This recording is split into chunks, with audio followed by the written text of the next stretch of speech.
ఇక ఇదే అంశానికి సంబంధించి మరిన్ని అప్డేట్స్ మా ప్రతినిధి సూర్యప్రకాష్ లైవ్ ద్వారా అందిస్తారు.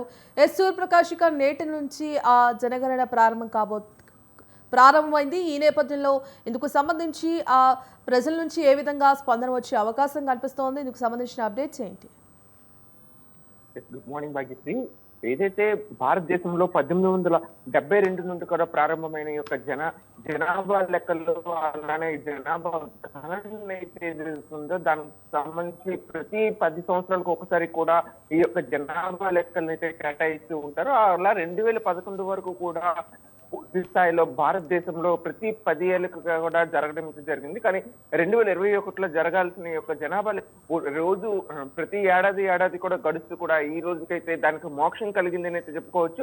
జనాభా 2011 నుండి ఇప్పటికి కూడా దాదాపు 13 సంవత్సరాల పైచిలకు అవుతున్నా కూడా చాలా మంది వరకు కూడా ఎంత జనాభా పెరిగినా కూడా 2011 లెక్కల ప్రకారంగానే ఇప్పటికి కూడా ముందుకెళ్తున్న పరిస్థితి కనిపించడంతో ఇప్పటికైనా కేంద్ర ప్రభుత్వం దీనిపైన దృష్టి సాధించడంతో ఎక్కడికక్కడ అన్ని ఏర్పాట్లు కూడా పూర్తి చేసిన పరిస్థితి ఉంది. అదేవిధంగా ఏదైతే ఇప్పుడు డీలిమిటేషన్ కి సంబంధించి కావచ్చు, లేదా ప్రస్తుతం ఇక్కడ ఏదైతే మహిళా బిల్లు కానీ అలానే వీటన్నిటికి సంబంధించి ప్రత్యేకమైన సవరణ జరుగుతున్న ఏదైతే ఆర్టికల్ రాజ్యాంగంలో సవరణ జరుగుతుందో దానికి సంబంధించి ఈ యొక్క కీలకమైన పూర్తిగా అయితే ఈ యొక్క జనాభా లెక్కలు అయితే చాలా కీలకం కాబోతుంది. దానికి సంబంధించి ప్రస్తుతం ఈ రోజు ఆంధ్రప్రదేశ్ లో ఈ రోజు నుండి కూడా పూర్తిగా ఈ యొక్క జనాభా లెక్కల ప్రక్రియను అయితే ప్రారంభించడం అయితే జరిగింది. దానికి సంబంధించి అన్ని ఏర్పాట్లను కూడా పూర్తి చేశారు. కానీ ఈసారి డిజిటలైజేషన్ తో కొత్త విధానాన్ని తీసుకురావడం జరిగింది. అంటే ఇంతకాలంలో ఎప్పుడు 1970 వచ్చి ఒక రెవెన్యూ అధికారి కానీ లేదా టీచర్స్ కానీ ఇంటికి వచ్చి జనాభా లెక్కలను అయితే సేకరించడం జరిగింది. కానీ ప్రస్తుతం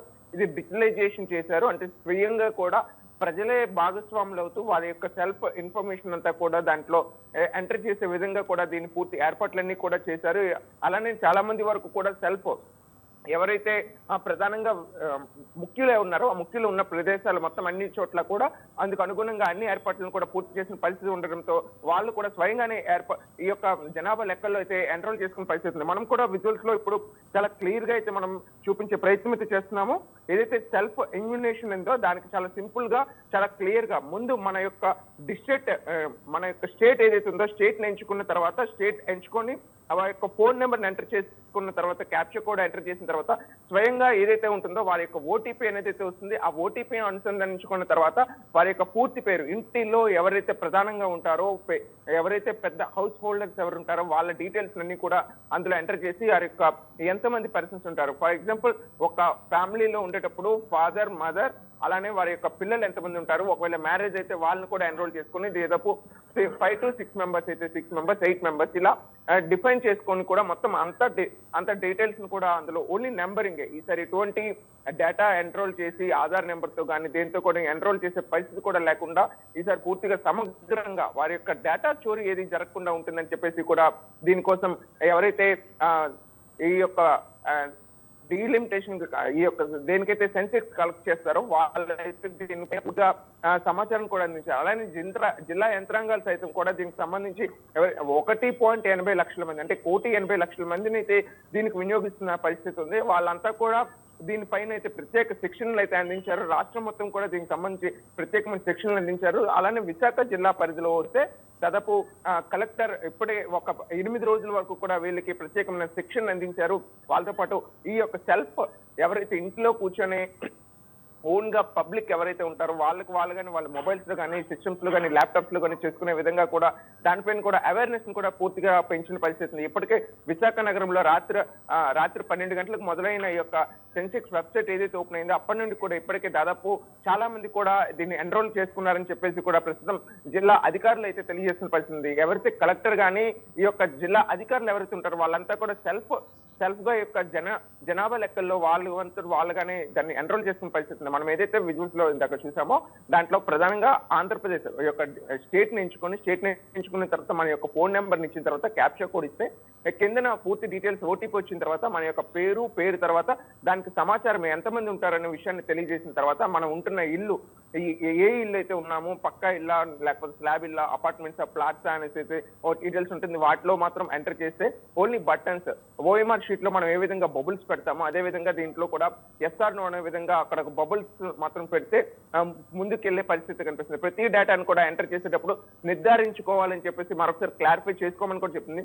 అలానే ఇంటికి సంబంధించి మాత్రమే ఈసారి అయితే ఈ 16 నుండి 30 వరకు జరిగే విషయాలు అయితే అడుగుతాయి విషయాన్ని కూడా ప్రధానంగా ఈ రోజు డీటెయిల్స్ అన్ని కూడా మనం చూడొచ్చు. ఏదైతే ఫస్ట్ హౌస్ లో ఎక్కడ ఉంటున్నారు, ఏ ఇల్లు కచ్చా ఇల్లా స్లాబ్స్ ఎక్కడున్నారని చూస్తారు. తర్వాత బాత్రూమ్స్ ఎన్ని ఉన్నాయి, అలానే లోపల రూమ్స్ ఎన్ని ఉన్నాయి, వాటితో పాటు ఎంతమంది ఉంటున్నారు, ఆ చుట్టుపక్కల మరుగుదొడ్డికి సంబంధించి ఏవైతే వాడుతున్నారో నీటి కుళాయిలకు సంబంధించి అంటే బేసిక్ హ్యూమన్స్ కి కావాల్సిన బేసిక్ అన్నింటినీ కూడా ఈ డీటెయిల్స్ లో ఉన్నాయి.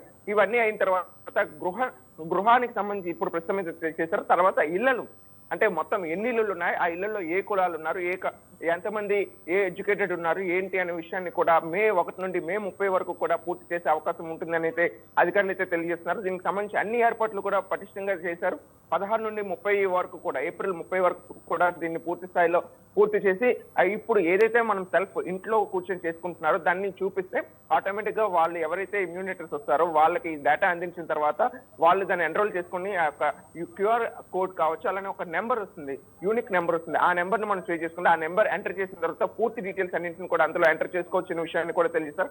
ఈ యొక్క కులగణనకు సంబంధించి జనాభా లెక్కలతో పాటు కులగణన కూడా ఈ ఏడాదిలోనే పూర్తి చేస్తామని చెప్పేసి జిల్లా అధికారులు అయితే తెలియజేసిన పరిస్థితి ఉంది. దాదాపు 1,10,00,000 మంది రాష్ట్రం మొత్తం పనిచేస్తే వాళ్ళలో 80% వరకు కూడా గ్రామ వార్డు సచివాలయ సిబ్బందిని వాడుకున్నారు. ఎందుకంటే గ్రామ వార్డు సచివాలయ సిబ్బంది 2,200 ఇళ్ల నుండి 2,600 ఇళ్లకు సంబంధించి వాళ్ళు ఒక సిబ్బందిగా అయితే ఒక యూనిట్ గా అయితే పనిచేస్తున్నారు. వాళ్ళందరినీ కూడా దీన్ని బైఫర్కేషన్ చేసుకుని ఒక్కొక్కరిని ఒక్కొక్క ఏరియాకి అయితే డివైడ్ చేసుకుంటూ వాళ్ళ నుండి అత్యధికంగా తీస్తున్నారు.